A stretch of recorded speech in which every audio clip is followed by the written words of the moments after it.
Ribuan kendaraan roda 2 dan 4 milik wisatawan yang hendak ke Pulau Sabang mengular di Pelabuhan Ulele, Banda Aceh hingga 2 km. Untuk bisa menyeberang ke Pulau Sabang, para wisatawan ini rela menginap di area pelabuhan. Memasuki masa libur Lebaran Idul Fitri 1445 Hijriah, wisatawan yang hendak menyeberang ke Sabang membludak di area Pelabuhan Ulele, Kecamatan Meraksa, Kota Banda Aceh.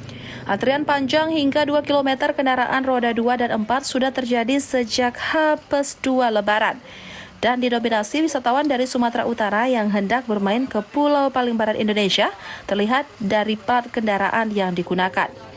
Untuk bisa menyeberang, tidak sedikit wisatawan terpaksa harus meninggalkan kendaraannya di pelabuhan. Karena kapasitas armada pengangkut yang terbatas, tak hanya itu, para wisatawan juga rela menginap di area pelabuhan.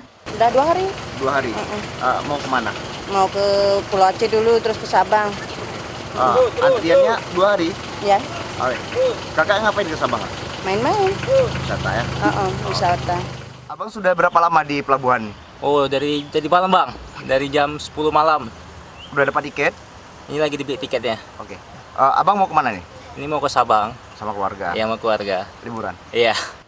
Untuk memberangkatkan penumpang ke Balohan Sabang, pihak pelabuhan juga menambah trip pelayaran menjadi 5 trip perharinya, masing-masing untuk keberangkatan kapal feri Aceh Hebat dan BRR. Kemudian 4 trip untuk kapal cepat. Dari Banda Aceh, Syukri Syarifuddin, iNews melaporkan.